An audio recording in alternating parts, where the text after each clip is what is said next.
Malam itu udara terasa lembab. Hujan baru saja berhenti ketika panggilan darurat masuk ke markas kami sekitar pukul ke-22,15. Suara di seberang telepon bergetar. Seorang satpam sekolah melaporkan bahwa ia menemukan seorang siswi tergeletak tak bernyawa di salah satu ruang kelas. Aku dan tim segera meluncur ke lokasi. SMA Cendana, sekolah swasta yang berada di pinggiran kota yang biasanya sepi begitu malam tiba. Namun malam itu suasananya berbeda. Lampu biru polisi berputar di halaman sekolah, menembus kabut tipis yang masih menggantung.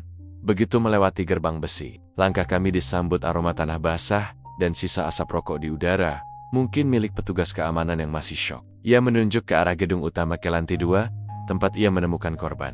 Kami menaiki tangga dengan cepat, dan di sanalah, di ruang kelas 2B, kami melihatnya. Seorang gadis berseragam putih abu-abu tergeletak di lantai, tepat di antara barisan meja yang disusun rapi. Wajahnya pucat, matanya setengah terbuka, seolah masih terkejut melihat sesuatu di detik terakhir hidupnya. Aku menghampiri perlahan, sarung tangan lateks menempel di kulit tanganku. Cahaya senter menyorot luka di dadanya. Tusukan tunggal, dalam dan presisi, tepat di sisi kiri, menembus jantung. Darahnya mengering di sekitar tubuh, membentuk pola yang menunjukkan korban sempat berusaha bangun, tapi gagal. Di dekat tangannya, tergeletak ponsel dengan layar pecah dan pulpen hitam tanpa tutup. Mungkin terjatuh saat ia mencoba bertahan. Tim identifikasi mulai bekerja. Kami memotret dari berbagai sudut, menandai setiap bercak darah, setiap benda di sekitar. Salah satu anggota tim menemukan jejak sepatu berlumpur yang masuk dari arah koridor dan berhenti tak jauh dari tubuh korban. Ukurannya tampak seperti sepatu laki-laki, kemungkinan remaja. Jejak itu hanya satu arah, masuk, tanpa jejak keluar. Artinya, pelaku bisa saja keluar lewat jendela yang terbuka di sisi kanan ruangan. Aku melihat keluar jendela itu. Dari situ, ketinggiannya sekitar 2 meter ke tanah, cukup rendah untuk dilompati. Di bawahnya, rerumputan masih basah, dan samar-samar tampak bekas pijakan kaki yang menekan tanah lembut. Aku meminta tim forensik memotret dan mengambil sampel. Sementara itu, kami mulai mengumpulkan informasi awal dari satpam bernama Slamet, pria paruh baya yang wajahnya pucat pasi. Ia mengaku sedang berpatroli ketika mendengar bunyi keras dari lantai 2, seperti sesuatu yang jatuh. Ketika ia memeriksa, lampu kelas 2B masih menyala, dan di dalamnya ia menemukan gadis itu sudah tergeletak. Tak ada tanda-tanda orang lain. Ia segera mengunci ruangan dari luar dan menelepon polisi. Identitas korban kami pastikan lewat kartu pelajar di saku seragamnya, Alia Rahmadani, 17 tahun. Siswa kelas 11 Slamet mengatakan, Alia termasuk murid rajin yang sering ikut belajar, tambahan di malam hari, bersama beberapa teman. Namun malam itu, ia datang sendirian. Menurut catatan jadwal sekolah, kelas tambahan seharusnya sudah selesai pukul 8 malam.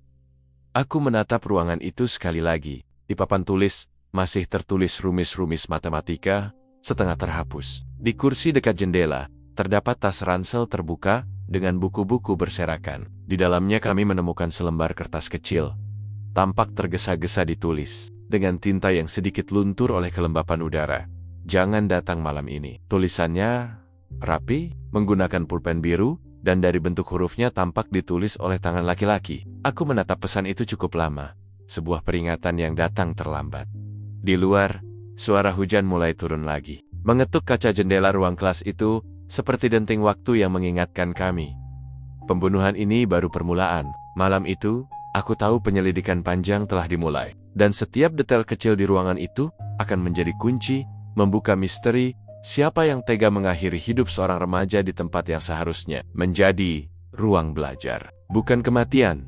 Kami kembali ke ruang kelas itu, setelah tim forensik selesai melakukan pemeriksaan awal. Malam semakin larut, hujan sudah berhenti, tapi udara di dalam ruangan masih lembab, menyisakan bau logam samar dari darah yang menempel di lantai. Lampu neon berkelip sesekali, menambah suasana mencekam yang sulit dijelaskan. Setiap kali aku menatap tubuh Alia yang kini sudah dipindahkan ke kantong jenazah, rasa dingin itu kembali menyusup ke tulang.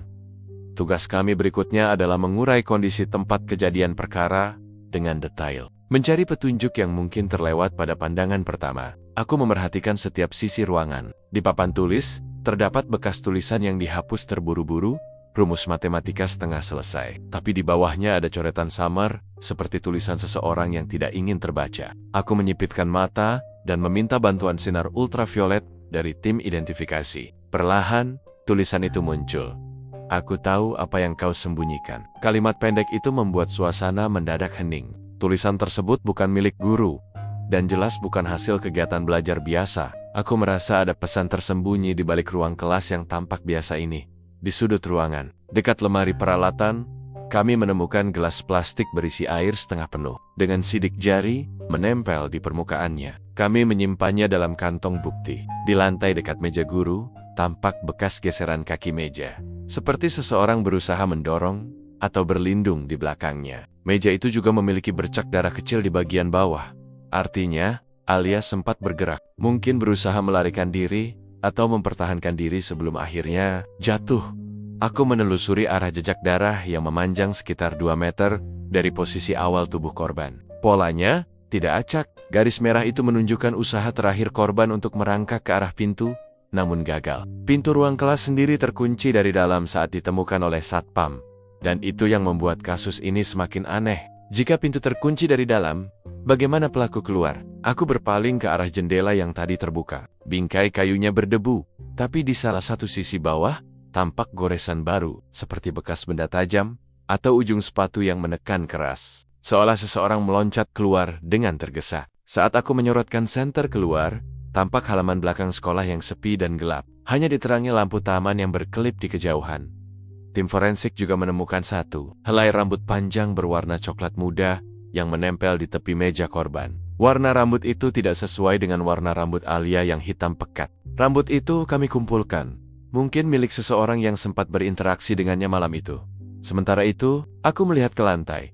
Jejak sepatu berlumpur yang kami tandai. Sebelumnya kini semakin jelas setelah dibersihkan sedikit untuk difoto. Polanya menunjukkan ukuran sekitar 42. Cukup besar untuk ukuran remaja. Dari arah pijakan, terlihat berat badan pelaku condong ke kanan. Mungkin karena membawa sesuatu di tangan kiri. Menariknya, jejak sepatu itu berhenti hanya 1 meter dari tubuh korban, lalu menghilang. Aku kemudian memperhatikan ponsel korban yang ditemukan pecah. Layar retak itu menyala samar saat disambungkan ke daya portabel tim IT forensik. Di layar terkunci itu, tertulis waktu terakhir digunakan 20,31 malam. Hanya beberapa menit sebelum perkiraan waktu kematian. Kami tidak bisa membuka kunci ponselnya di tempat. Tapi jelas, benda itu menyimpan sesuatu yang penting. Tak jauh dari situ, di bawah salah satu meja, seorang anggota tim menemukan tetesan darah kecil yang berbeda warna. Lebih gelap dan kental, kemungkinan bukan milik Alia. Kami mengambil sampel untuk perbandingan DNA jika dugaan benar. Berarti pelaku sempat terluka. Mungkin saat pergumulan terjadi. Semakin lama aku memandangi ruang kelas itu, semakin terasa ada sesuatu yang tidak wajar. Ruangan itu tidak menunjukkan tanda perlawanan besar-besaran. Tak ada kaca pecah, tak ada kursi terbalik. Tapi setiap detail kecil menyiratkan satu hal. Semua ini berlangsung cepat, terencana, dan dilakukan oleh seseorang yang mengenal sekolah ini dengan baik. Ketika kami keluar dari ruangan, aku menatap garis polisi yang membentang di pintu. Angin malam masuk lewat jendela, menggoyangkan tirai putih yang berlumur noda merah samar. Dalam hati, aku tahu, pembunuhan ini bukan hanya soal dendam atau emosi sesaat. Ada sesuatu yang lebih dalam tersembunyi di balik dinding sekolah malam itu. Dan tugas kami baru saja dimulai. Keesokan paginya, suasana di depan SMA Cendana berubah total. Garis polisi masih membentang, dan media mulai berdatangan, mencoba menembus kerumunan warga yang penasaran. Namun bagi kami di tim penyidik, hari itu bukan soal headline koran. Ini tentang mengurai fakta dari tubuh seorang remaja bernama Alia Rahmadani, yang malam sebelumnya kehilangan hidupnya dengan tragis. Aku tiba lebih awal di rumah sakit Bayangkara, tempat jenazah Alia dibawa untuk autopsi. Di ruang forensik, aroma formalin langsung menusuk hidung, dinginnya ruangan terasa menembus kulit. Dr. Ratri, ahli forensik senior yang sudah sering bekerja bersama kami, menyambut dengan wajah serius. Ia berdiri di samping meja baja, tempat tubuh Alia terbaring kaku, berselimut kain putih. Di sana, semua misteri harus dijawab oleh tubuh yang tak lagi bisa berbicara. Korban berusia 17 tahun, kata Dr. Ratri sambil membuka laporannya. Luka utama berada di bagian dada kiri, kedalaman sekitar 8 cm, menembus jantung. Senjata tajam yang digunakan kemungkinan berbilah tunggal, panjang sekitar 10-12 cm. Luka ini cukup bersih, pelaku tahu kemana harus menusuk. Aku memperhatikan dengan seksama saat ia menunjukkan arah tusukan di diagram tubuh korban. Luka itu tidak menunjukkan adanya goresan tambahan atau luka defensif di tangan. Tidak ada tanda korban sempat memegang pisau atau menangkis. Artinya, lanjut Dr. Ratri, Alia kemungkinan besar tidak menyangka serangan itu datang. Ia dibunuh secara tiba-tiba.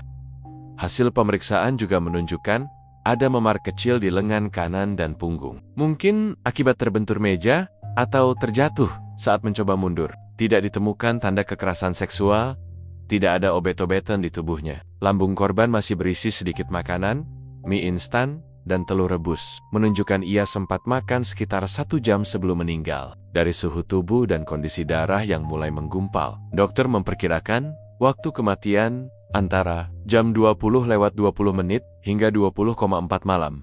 Aku menuliskan catatan dengan cepat. Waktu itu penting, karena berdasarkan keterangan Satpam, ia mendengar suara keras di lantai 2 sekitar jam 20:45. Artinya, kami hampir bisa memastikan Alia dibunuh hanya beberapa menit sebelum suara itu terdengar. Sementara itu, tim lab kriminal juga menyerahkan laporan awal dari barang bukti, tempat kejadian perkara. Sidik jari di gelas plastik menunjukkan 2 pola berbeda.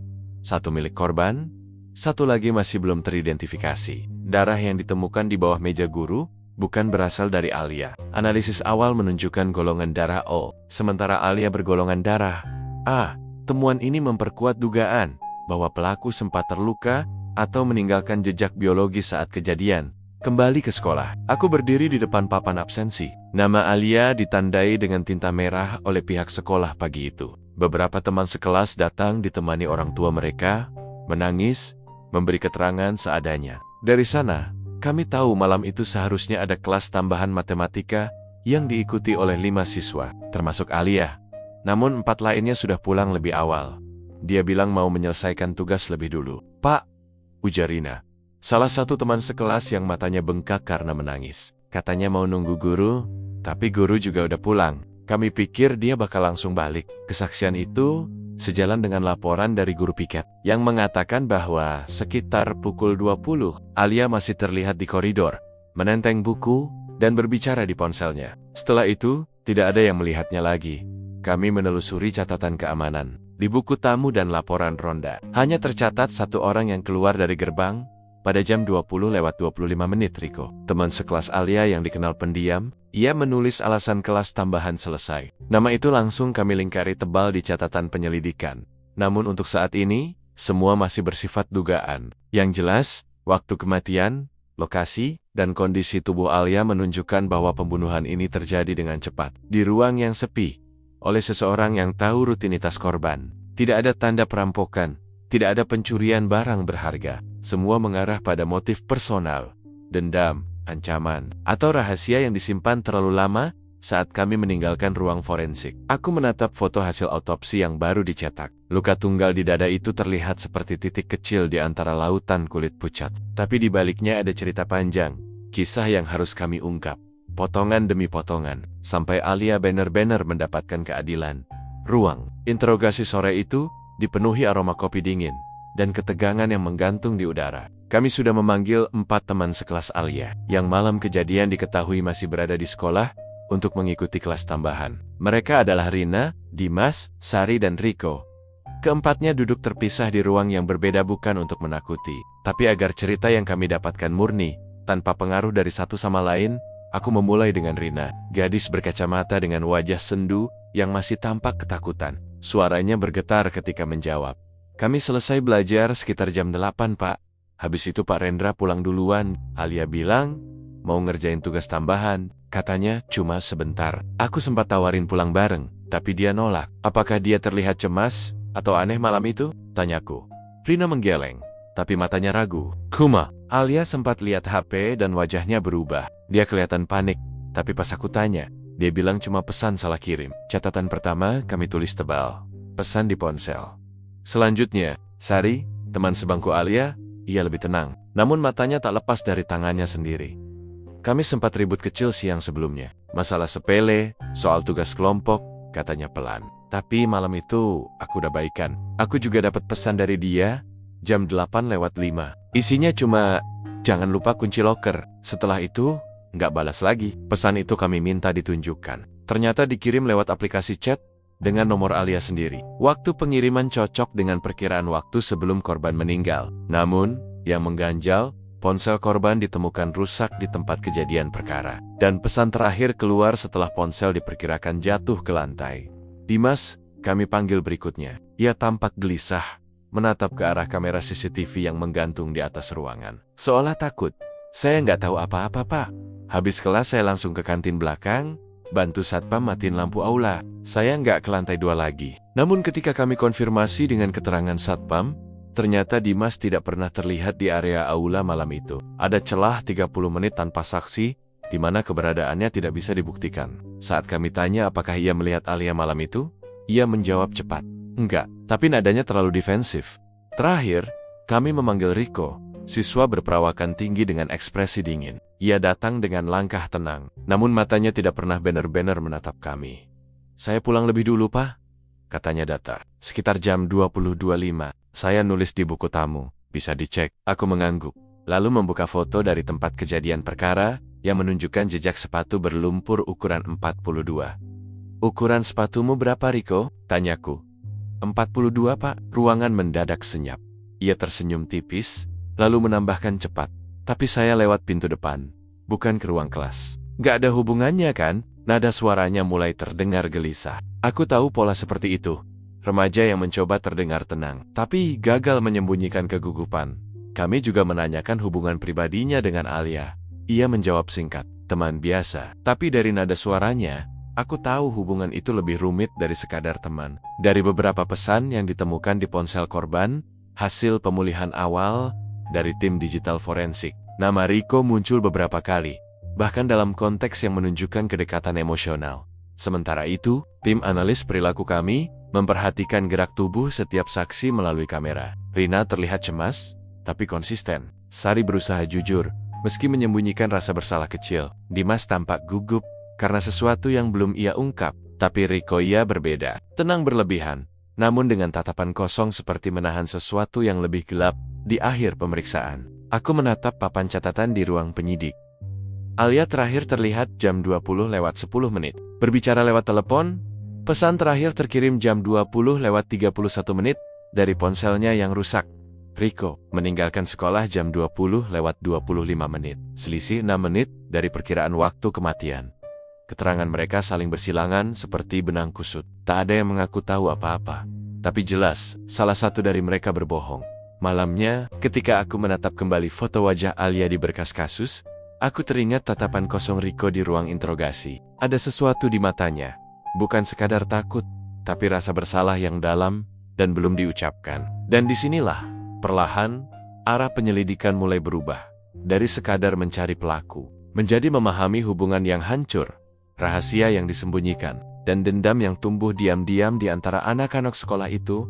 Hari berikutnya, kami fokus pada rekaman CCTV sekolah, bukti yang biasanya paling jujur karena kamera tidak bisa berbohong. Ruang kontrol CCTV di SMA Cendana berada di lantai dasar, di dekat ruang tata usaha. Ruangan kecil dengan bau lembab dan suara dengungan kipas komputer tua yang berputar terus-menerus. Di dinding 8 monitor menampilkan tampilan dari berbagai sudut sekolah, koridor, halaman depan, aula, dan tangga menuju lantai 2.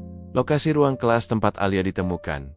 Aku berdiri di belakang Bayu, anggota tim digital forensik kami, yang sibuk memundurkan rekaman malam kejadian. Waktu di layar menunjukkan 20,1, terlihat beberapa siswa berjalan keluar dari aula. Sebagian besar membawa tas, menuju gerbang utama. Di antara mereka, terlihat sosok Alia, menenteng buku, dan berbicara di ponselnya. Ia berhenti sebentar di dekat tangga, menatap layar, lalu menaiki anak tangga menuju lantai 2. Itu terakhir kali kamera menangkapnya hidup-hidup.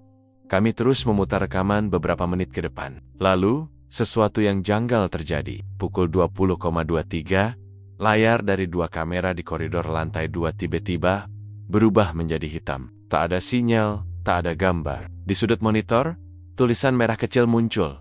No input signal. Gangguan itu berlangsung selama 17 menit. Sebelum akhirnya gambar kembali muncul pada ke-20,4 saat koneksi kembali. Koridor terlihat kosong. Tidak ada siapapun di sana. Bayu menatapku. Wajahnya serius. Bukan gangguan teknis, Pak. Ini sengaja, filenya dihapus dari server DVR, bukan rusak. Aku mendekat, memperhatikan log sistem. Di sana tercatat aktivitas mencurigakan. Akses manual ke sistem keamanan sekitar jam 20:21. Hanya satu orang yang memiliki izin akses semacam itu. Petugas keamanan malam, Slamet. Tapi ketika kami tanyakan padanya, ia terlihat benar-benar kebingungan. Saya nggak nyentuh komputer itu, Pak. Saya di pos depan terus, nggak pernah ke ruang kontrol. Kami memeriksa sidik jari di panel pintu ruangan CCTV. Selain milik Slamet dan staf tuh, ada satu sidik jari lain yang belum dikenali. Ukurannya kecil, kemungkinan tangan remaja. Aku menatap layar kosong yang menampilkan waktu kritis itu. Jika rekaman itu bisa dikembalikan, kami mungkin akan melihat wajah pelaku, atau setidaknya bayangannya. Tapi siapa yang tahu cara menghapusnya begitu rapi? Sekolah ini bukan tempat biasa. Sistem keamanannya sederhana. Tapi tidak semua orang tahu cara mengakses data manual. Hanya staf, guru, atau seseorang yang pernah belajar cukup dalam tentang komputer. Kami memanggil kepala sekolah, yang tampak pucat ketika mendengar penjelasan kami. Hanya guru piket dan teknisi yang punya akses ke ruang CCTV. Ujarnya gugup. Tapi, ruang itu sering tidak terkunci, Pak. Kadang siswa masuk diam-diam buat nge-charge HP. Keterangan itu membuka kemungkinan baru. Jika ruang CCTV tidak selalu terkunci, maka siapapun bisa masuk, termasuk siswa. Kami meminta daftar siswa yang pernah bertugas dalam kegiatan malam, terutama yang punya ketertarikan di bidang komputer. Nama Riko muncul lagi di daftar itu. Ia pernah membantu guru TIK memperbaiki kabel jaringan 2 bulan lalu, sementara Bayu mencoba memulihkan file yang dihapus. Aku menelusuri rekaman dari kamera di area tangga. Menariknya, tepat sebelum kamera koridor mati, terlihat bayangan seseorang melintas cepat, mengenakan jaket hitam, dan membawa sesuatu di tangan kiri. Gerakannya tergesa, dan dari bentuk tubuhnya tampak seperti remaja laki-laki. Kami memperbesar frame itu, tapi wajahnya tidak terlihat. Namun, refleksi di kaca jendela menunjukkan pantulan samar wajah seseorang. Tidak jelas, tapi cukup untuk menandai ciri rambut pendek dan luka kecil di pelipis kanan. Luka itu terlihat segar, mungkin akibat tergores atau terbentur sesuatu. Keesokan harinya, kami memeriksa Riko di sekolah. Saat berbicara dengannya, aku memperhatikan sesuatu yang tidak bisa ia sembunyikan. Goresan merah kecil di pelipis kanannya, seperti bekas luka baru. Ketika kutanya asalnya, ia menjawab cepat. Kejatuhan rak di rumah, Pak, tapi nadanya terlalu ringan.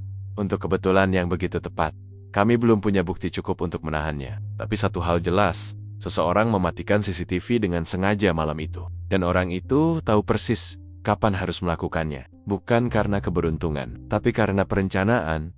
Saat malam turun lagi dan kami meninggalkan sekolah, aku menatap gedung itu dari luar pagar. Di balik jendela kelas yang gelap, aku bisa membayangkan 17 menit sunyi itu. Waktu yang cukup lama bagi seseorang untuk membunuh, menutupi jejak, dan berjalan keluar seolah tak terjadi apa-apa. Dan di tengah diamnya layar hitam CCTV, satu rahasia besar masih tersimpan di sana, menunggu kami untuk menemukannya. Hari-hari berikutnya, kami habiskan di ruang penyidikan, menelusuri setiap potongan informasi yang mungkin bisa menjelaskan mengapa Alia harus mati malam itu. Setiap pembunuhan selalu punya alasan, sekecil apapun. Tugas kami bukan hanya mencari siapa pelakunya, tapi juga memahami apa yang memicu tangan itu terangkat, dan mengapa menusuk harus jadi jawaban. Hasil pemulihan digital dari ponsel korban akhirnya selesai. Bayu, analis digital kami, menyerahkan berkas tebal berisi salinan percakapan, foto, dan riwayat panggilan. Ia membuka halaman terakhir di laptopnya, dan menunjuk satu utas pesan dari akun anonim bernama Zerotuo. Akun tanpa foto profil. Hanya ikon bintang hitam. Kau pikir semua orang gak tahu apa yang kau sembunyikan? Jangan datang malam ini. Kalau kau buka mulut, aku pastikan semua hancur. Pesan-pesan itu dikirim berulang selama 3 hari sebelum kematian Alia. Nada ancamannya meningkat setiap harinya. Seolah seseorang benar-benar ingin memastikan Alia diam. Kami menelusuri alamat IP pengirim, tapi pelakunya cukup pintar, menggunakan jaringan anonim yang sulit dilacak. Namun, waktu pengiriman pesan terakhir, jam 19:48 malam. Kejadian menunjukkan pelaku berada di sekitar area sekolah. Karena sinyal ponsel yang digunakan, tercatat dari menara pemancar terdekat, dari isi percakapan lain. Mulai terbuka arah motif yang lebih dalam. Alia ternyata menyimpan sebuah rahasia tentang hubungan terlarang antara Pak Rendra, guru matematika mereka, dan seorang murid perempuan dari kelas lain. Dalam beberapa pesan kepada temannya Sari, Alia menulis, "Aku nyesel tahu soal itu. Tapi kalau dibiarkan, dia bisa hancurin anak itu." Pesan itu menjadi kunci pertama. Alia tampaknya berniat melaporkan hubungan itu ke kepala sekolah. Tapi seseorang berusaha menghentikannya. Kami memanggil Pak Rendra untuk dimintai keterangan lebih lanjut. Pria berumur 40 itu datang dengan wajah pucat dan langkah gugup. "Saya tidak punya hubungan apa-apa dengan siswa, Pak," ujarnya tegas, tapi suaranya bergetar. "Alia, murid, baik." Saya juga kaget mendengar kabar ini. Namun, dari hasil digital forensik ponsel Alia, kami menemukan beberapa foto lama di folder tersembunyi. Gambar dua sosok di ruang guru. Satu di antaranya sangat mirip Pak Rendra, sedang berbicara dengan seorang siswi. Tak ada bukti fisik tindakan asusila, tapi konteksnya cukup menimbulkan kecurigaan. Ketika kami konfrontasi, Rendra mulai kehilangan kendali. "Saya cuma membantu dia belajar, jangan salah paham," katanya. Keringat mengalir di pelipis. "Tapi ada Alia, dia ancam mau cerita. Tapi saya nggak pernah menyentuhnya." Kata ancam itu mengubah arah penyidikan. Jika Alia benar mengetahui rahasia yang bisa menghancurkan reputasi seseorang, itu bisa menjadi motif kuat untuk membungkamnya. Namun, satu hal tidak sesuai. Rendra punya alibi kuat. Dua guru lain bersaksi bahwa ia masih di ruang guru sampai jam 20:30. Waktu kematian Alia, kami juga memverifikasi posisi ponselnya. Melalui sinyal, memang berada di area berbeda dari tempat kejadian perkara. Dengan enggan, kami harus mengesampingkan namanya untuk sementara. Sementara itu, dari pesan pribadi di ponsel Alia, ada percakapan singkat dengan kontak bernama Riko. Awalnya, ringan, tapi nada pesan berubah sejak seminggu sebelum kejadian. "Kau nggak ngerti Alia, kalau rahasia itu terbongkar, semua orang bakal nyalahin aku. Aku cuma pengen bantu Rick, jangan ikut campur. Serius, jangan datang malam ini." Kata-kata terakhir itu identik dengan catatan yang ditemukan di tempat kejadian perkara. "Jangan datang malam ini." Aku duduk lama menatap layar ponsel itu. Suasana di ruang penyidik seketika hening. Dari seluruh barang bukti yang kami miliki, catatan kecil itu kini punya bentuk suara dan identitas yang mulai jelas. Riko bukan hanya saksi, ia orang terakhir yang berbicara dengan Alia. Motif perlahan tersusun seperti potongan puzzle. Alia tahu rahasia yang seharusnya tidak ia ketahui. Mencoba melindungi seseorang, dan justru diancam oleh orang yang ingin menutup mulutnya. Mungkin Riko takut rahasia itu akan menelannya juga, atau mungkin ia hanya pion dalam permainan yang lebih besar. Malamnya, aku berdiri di halaman sekolah yang kini sepi. Lampu-lampu koridor menyala redup, dan jendela ruang kelas Alia masih dipasangi segel polisi. Angin malam membawa bau kapur dan hujan yang tersisa. Di dalam kepala, aku mengulang kata-kata ancaman dari pesan itu. "Jangan datang malam ini." Tapi Alia datang. Mungkin karena keberanian, mungkin karena naif. Dan malam itu, seseorang memastikan ia tidak akan pernah berbicara lagi. Pagi itu ruang interogasi berbau kertas lembab dan kopi dingin. Di tengga maya, Pak Rendra duduk dengan tangan gemetar. Seragam batiknya basah oleh keringat, meski pendingin ruangan menyala. Kami memanggilnya kembali, bukan karena sudah yakin dia pelaku, tapi karena semakin banyak benang yang mengarah ke arahnya, benang-benang halus yang, bila ditarik sedikit saja, bisa merobek topeng tenangnya. Dari hasil penyelidikan lanjutan, kami menemukan rekaman CCTV lama dari lorong belakang sekolah, area yang nyaris tak pernah dilalui orang, kecuali petugas kebersihan. Rekaman itu buram, tapi cukup jelas menunjukkan sosok pria dengan jaket abu-abu memasuki area sekolah jam 19:43. Sekitar 20 menit sebelum kematian Alia diperkirakan terjadi. Pria itu membawa tas selempang besar dan berjalan cepat ke arah ruang laboratorium. Tempat Alia ditemukan. Ketika kami perlihatkan cuplikan itu pada Rendra, wajahnya pucat seketika. Ia menelan ludah keras, lalu berkata pelan, "Itu bukan saya, Pak. Tapi jaket itu memang milik saya." Ia mengaku jaket itu hilang 2 hari sebelum kejadian. Tapi tidak ada laporan kehilangan dan tidak ada saksi yang bisa mengonfirmasi. Di sisi lain, murid-murid yang kami periksa mengatakan mereka sering melihat Rendra mengenakan jaket itu saat mengawas kegiatan malam di sekolah. Keterangan itu membuat kami tak bisa menyingkirkan kemungkinannya begitu saja. Lalu muncul bukti baru, sehelai kain berlumur darah yang ditemukan petugas kebersihan di tempat sampah belakang gudang. Kain itu ternyata sobekan dari lap dalam ruang laboratorium. Dan setelah diperiksa, di dalam serat kain terdapat jejak DNA yang cocok sebagian dengan Pak Rendra. Artinya, ia memang pernah berada di tempat itu. Entah kapan.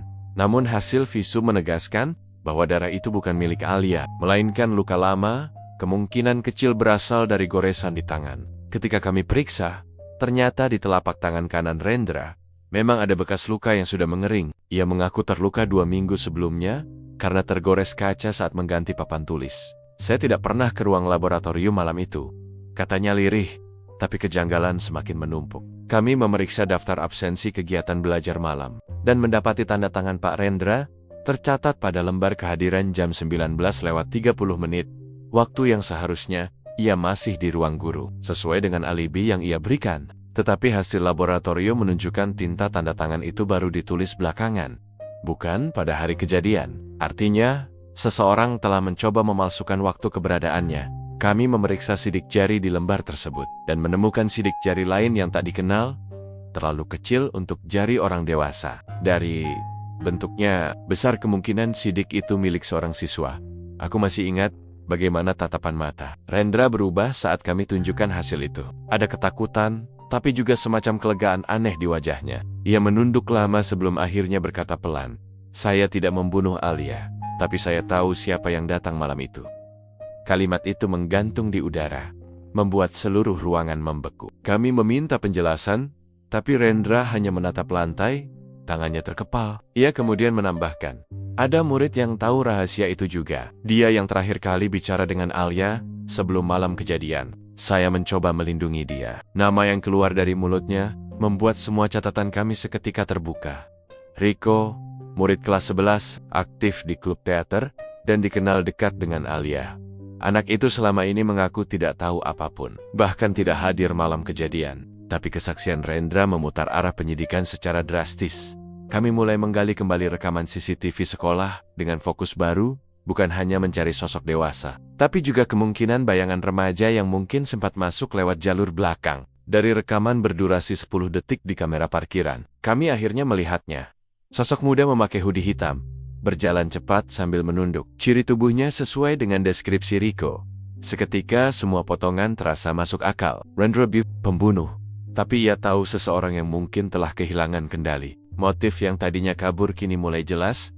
Alia tahu rahasia hubungan gelap guru mereka. Dan Rico, mungkin karena tekanan, rasa takut, atau kecemburuan, terlibat lebih jauh dari yang ia sadari. Namun, kami tak bisa menuduh tanpa bukti kuat. Rendra kami tetapkan sebagai tersangka sementara, sembari menunggu hasil pemeriksaan lengkap. Saat ia digiring keluar ruang interogasi, pandangannya kosong. "Kalau saya harus disalahkan untuk melindungi anak itu," katanya pelan, "biarlah begitu." Aku menatap punggungnya yang menjauh. Perasaan berat menggantung di dada. Dalam dunia penyidikan, kebenaran tak selalu datang dari pengakuan. Kadang justru dari kebohongan yang disampaikan dengan terlalu tulus. Dan malam itu, kami tahu satu hal pasti, pembunuhan di sekolah malam itu bukan sekadar tragedi spontan. Ada lapisan rahasia yang jauh lebih gelap. Dan Rendra baru membuka pintu pertama. Sore itu hujan turun deras di halaman sekolah, membasahi setiap sudut yang dulu menjadi tempat Alia menghabiskan malam terakhirnya. Aku berdiri di balik jendela, ruang kepala sekolah, menatap air yang mengalir di kaca. Sementara tim kami bersiap untuk memanggil Rico, siswa yang disebet-sebet oleh Pak Rendra dalam interogasi sebelumnya. Bocah itu datang dengan langkah gugup, wajahnya pucat, dan tangan gemetar memegang tas hitam yang basah dari matanya. Aku tahu ia membawa sesuatu yang lebih berat daripada sekadar rasa takut. Rico duduk di kursi interogasi dengan bahu menunduk. Di depannya, berkas-berkas hasil penyelidikan menumpuk, pesan dari ponsel Alia, rekaman CCTV, serta foto jaket abu-abu yang ia akui sering ia pinjam dari Pak Rendra untuk kegiatan malam. Kami memulai dengan pertanyaan sederhana. "Kapan terakhir kamu melihat Alia?" Ia diam cukup lama sebelum menjawab lirih. "Malam itu, Pak. Sebelum semuanya terjadi." Suasana ruangan menegang. Hanya suara jam dinding dan hujan di luar yang terdengar. Rico menatap kosong ke meja, seolah berusaha mengumpulkan keberanian untuk berkata jujur. "Saya nggak bermaksud nyakitin dia," katanya akhirnya. "Saya cuma pengen dia berhenti." Kami meminta penjelasan. Ia menarik napas panjang, lalu menceritakan semuanya. Alia ternyata mengetahui rahasia besar tentang hubungan gelap antara Pak Rendra dan seorang siswi lain bernama Nadia, teman dekat Rico. Nadia selama ini berpacaran, diam-diam dengan Rico, tapi saat Alia mengetahui hubungan terlarang gurunya dengan Nadia, Ia ingin membongkar semuanya. Riko merasa panik. Ia takut kalau rahasia itu terbongkar, nama Nadia akan rusak, dan dirinya pun terseret. Alia keras kepala. "Pak," ucapnya lirih. "Saya cuma pengen dia batal datang malam itu. Saya tulis catatan itu biar dia takut. Saya pikir dia bakal mundur. Tapi dia tetap datang. Ia mengaku memang mengirim pesan, jangan datang malam ini lewat akun anonim Zerotwo. Akun yang selama ini sulit kami lacak. Ia membuatnya dari warnet dekat rumahnya dengan jaringan anonim. Mencoba menghapus jejak. Bukti forensik digital kami menemukan jejak file cache dari peasant itu di laptop pribadinya. Kenapa kamu datang ke sekolah malam itu? Tanyaku pelan. Riko terdiam lama. Ia menatap kami, lalu meneteskan air mata. Saya cuma mau cegah dia ngomong ke kepala sekolah. Tapi waktu saya sampai di ruang laboratorium, dia udah jatuh, Pak. Ada darah di lantai. Saya panik. Saya nggak tahu harus ngapain. Pernyataan itu mengguncang ruangan. Jika benar Riko menemukan Alia sudah dalam keadaan terluka, berarti ada pihak lain yang datang lebih dulu. Namun, fakta bahwa ia meninggalkan tempat kejadian tanpa melapor tetap menjadi kesalahan besar. Kami memintanya menunjukkan jaket yang ia pakai malam itu. Dari tasnya, ia mengeluarkan jaket abu-abu, sama seperti di CCTV. Di bagian dalam kantong, kami menemukan noda merah gelap yang sudah mengering. Bukan darah dia, Pak, katanya cepat. Itu dari saya sendiri, waktu saya jatuh di tangga. Tapi hasil uji cepat menunjukkan DNA darah itu cocok dengan Alia. Ketegangan memuncak, Riko menangis keras, mengguncang tubuhnya sendiri. Ia terus mengulang, saya nggak bunuh dia, saya nggak bunuh dia. Namun ketika kami tanya siapa yang terakhir terlihat di dekat ruang laboratorium selain dirinya, ia menyebut satu nama yang membuat semua kepala di ruangan saling berpandangan. Nadia. Menurut pengakuannya, Nadia sempat menemui Alia sore itu, meminta agar Alia tidak melaporkan apapun. Mereka bertengkar hebat, tapi Riko bersikeras. Nadia sudah pulang sebelum malam tiba. Anehnya, saat kami periksa rekaman CCTV dari gerbang belakang, sosok mirip Nadia tampak melewati pagar kecil sekitar pukul 19.55, hanya 5 menit sebelum Alia ditemukan tewas. Aku menatap Riko lama. Suaranya mulai parau, tubuhnya gemetar, dan tatapannya kehilangan arah. Saya sayang sama dia, Pak, katanya tentang Nadia. Saya pikir dengan melindungi dia, semuanya bakal baik-baik aja. Tapi malah begini. Malam itu, kami harus menahan Riko sebagai saksi kunci. Ia belum bisa dikategorikan pelaku, tapi jelas terlibat dalam peristiwa yang berujung maut itu. Saat ia digiring keluar ruangan dengan kepala tertunduk, hujan di luar belum juga berhenti. Di pikiranku satu hal semakin jelas, Alia tidak mati karena satu rahasia saja, tapi karena terlalu banyak orang mencoba menutupi kebenaran. Dan di balik tangisan Riko, aku bisa merasakan masih ada satu kebenaran lagi yang belum ia ucapkan. Sesuatu yang membuatnya terus menatap pintu dengan ketakutan, seolah orang yang sebenarnya bersalah masih bebas berkeliaran di luar sana. Pagi itu udara di laboratorium sekolah terasa lebih dingin dari biasanya. Ruangan yang sudah beberapa kali kami datangi masih diselimuti garis polisi kuning. Bau logam darah samar masih tertinggal di udara, meski lantai sudah dibersihkan. Setiap kali aku menapaki ubin di tempat Alia ditemukan, perasaan ganjil itu muncul. Semacam getaran instingtif bahwa ada sesuatu yang belum kami lihat dengan benar. Bahwa kebenaran yang kami kejar selama ini belum sepenuhnya muncul ke permukaan.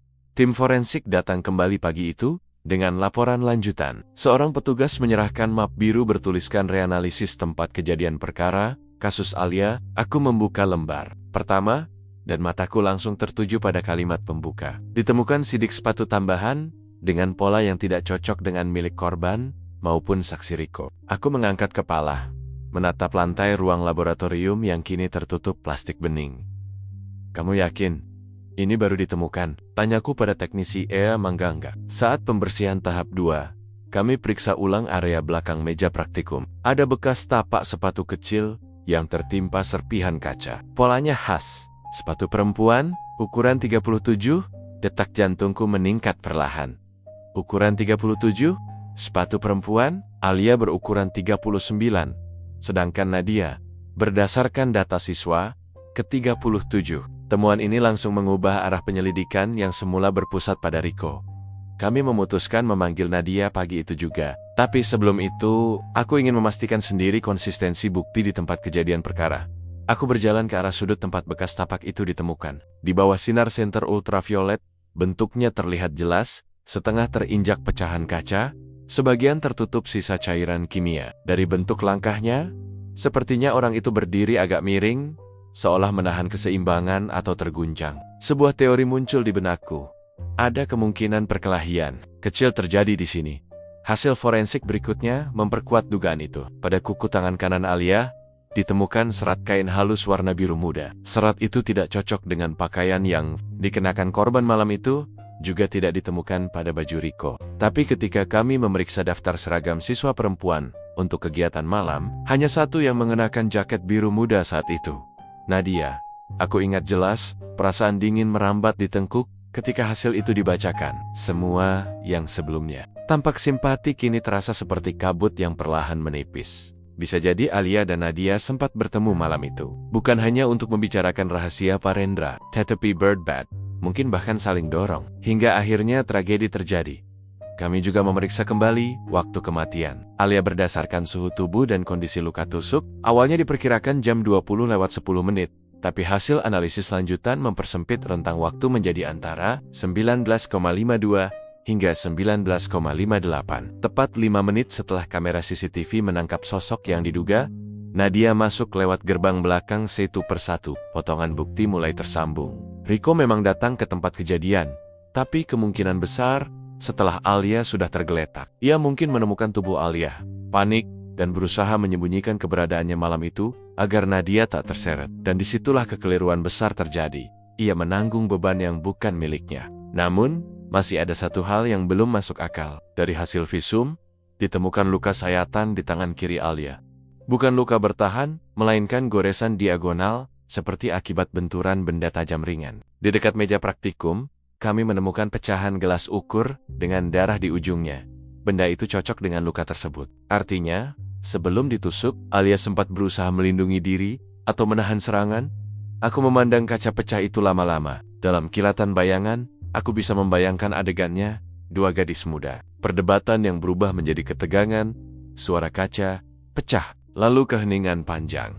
Sore harinya kami memeriksa rekaman CCTV tambahan dari koridor barat. Di sana, dalam 1 detik yang hampir tak terlihat, tampak bayangan seseorang berlari keluar dari arah laboratorium. Rambut panjangnya tersibak oleh cahaya lampu. Meski wajahnya tidak terekam jelas, dari bentuk tubuh dan pakaian, tidak diragukan lagi, itu Nadia. Aku berdiri di depan layar rekaman, menatap gambar yang berhenti di detik itu. Di luar, suara hujan sore bergemuruh di atap pos polisi. Ada rasa getir di dada. Kami semakin dekat pada kebenaran. Tapi kebenaran itu sendiri terasa berat. Alia mati bukan karena satu kebencian, melainkan karena lingkaran rahasia yang menjerat 3 orang muda dan 1 guru dalam jaring yang sama. Dan kini, setiap langkah yang kami ambil terasa seperti mengupas luka lama. Bukan hanya bagi mereka, tapi juga bagi sekolah yang selama ini menutup mata terhadap gelapnya malam di balik temboknya. Sendiri, malam itu aku menulis laporan lanjutan dengan tangan bergetar. Sidik sepatu baru mengindikasikan pelaku perempuan. Dugaan kuat mengarah pada saksi Nadia. Motif sementara, perlindungan rahasia hubungan terlarang. Tapi dalam hati kecilku, aku tahu kasus ini belum berakhir. Karena dalam setiap pembunuhan, selalu ada seseorang yang masih bersembunyi di balik bayangan, orang yang tahu lebih banyak daripada yang ia akui. Dan entah kenapa, aku mulai curiga bahwa orang itu bukan Nadia, bukan Riko, melainkan seseorang yang jauh lebih tua, lebih tenang, dan jauh lebih pandai menutupi jejak. Hujan malam itu turun deras seperti ingin menenggelamkan seluruh kota. Di halaman sekolah yang kini dipenuhi lumpur dan cahaya lampu polisi, garis kuning masih melingkari gedung laboratorium, tempat di mana segalanya berawal dan berakhir. Aku berdiri di bawah payung hitam, memandangi langit yang kelabu. Sudah hampir 3 minggu sejak kematian Alia, dan malam ini, akhirnya kami siap menutup lingkaran panjang dari misteri itu. Semua bermula dari hasil forensik terakhir yang datang sore tadi. Di saku jas laboratorium yang ditemukan tergantung di ruang guru, petugas menemukan bekas sidik jari bercampur darah yang tidak cocok dengan korban. Riko atau Nadia? Ketika hasil perbandingan keluar, nama yang muncul membuat semua orang di tim terdiam beberapa detik. Pak Rendra, bukan hanya DNA, tapi juga jejak serbuk kimia yang identik dengan cairan pembersih darah, ditemukan di meja kerjanya di ruang guru. Ia rupanya berusaha membersihkan sesuatu yang tidak seharusnya ada di sana. Dari titik itu, kecurigaan yang semula sempat mereda terhadap Rendra kembali menyala, lebih kuat dari sebelumnya.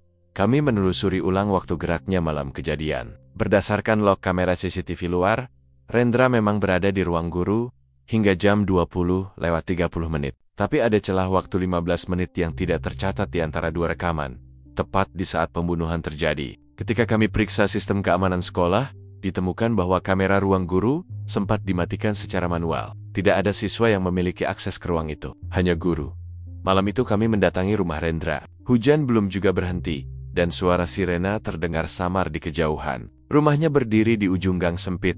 Lampu teras menyala redup. Ia membuka pintu dengan wajah tenang, seolah sudah tahu kedatangan kami. "Sudah waktunya ya," katanya pelan. Tidak ada penyangkalan, tidak ada perlawanan, hanya tatapan kosong dari seseorang yang sudah kehilangan segalanya. Di ruang tamu, kami mulai bertanya, "Kenapa Anda mematikan kamera malam itu, Pak?" Ia tersenyum pahit. "Karena saya tahu sesuatu buruk akan terjadi, tapi saya terlambat menghentikannya." Perkataan itu membuat kami menatap satu sama lain. Kami memintanya menjelaskan lebih jauh. Lalu ia mulai bercerita, dengan suara datar dan dingin, seperti membaca laporan yang sudah dihafalnya bertahun-tahun. "Alia," katanya, "memang mengetahui hubungan gelap antara dirinya dan Nadia. Hubungan itu awalnya dimulai karena perhatian berlebihan dari guru kepada siswi yang sering curhat. Ia tahu itu salah, tapi ia tidak bisa menghentikan dirinya. Ketika Alia mulai mengancam akan melaporkan perbuatannya ke kepala sekolah, Rendra panik. Ia mencoba berbicara dengan Alia malam itu di laboratorium. Dia tidak mau dengar, katanya, menatap kosong ke lantai. Dia bilang akan melapor besok pagi. Saya hanya ingin menakut-nakutinya. Menurut pengakuannya, Alia berantak. Mereka berdebat keras, dan dalam panik, Rendra mendorongnya ke meja praktikum.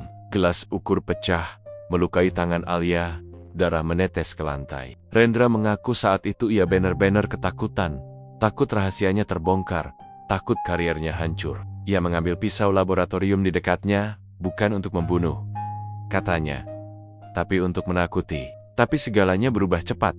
Dia terus teriak, "Saya nggak takut," kata Rendra dengan suara bergetar. Saya kehilangan kendali. Pisau itu menembus dada Alia satu kali, tepat di sisi kiri. Setelah itu, dunia menjadi senyap bagi Rendra. Ia menatap tubuh remaja itu yang jatuh perlahan ke lantai, darahnya mengalir menyusuri ubin putih. Dalam kebingungan, ia menulis catatan di atas meja, "Jangan datang malam ini." Ia berharap bisa mengalihkan kecurigaan pada orang lain, dan ketika ia tahu Riko datang malam itu, rencana pelarian itu jadi sempurna.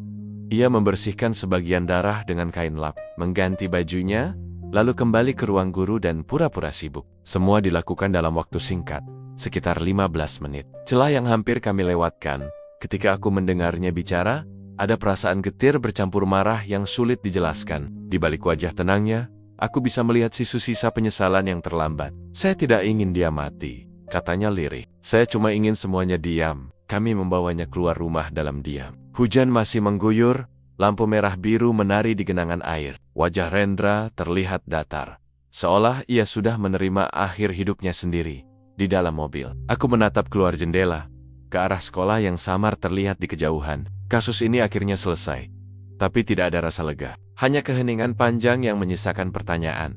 Berapa banyak kebenaran lain yang terkubur di balik dinding sekolah itu? Menunggu malam yang lain untuk terungkap. Dalam laporan akhir yang kutulis malam itu, aku menutup dengan satu kalimat sederhana.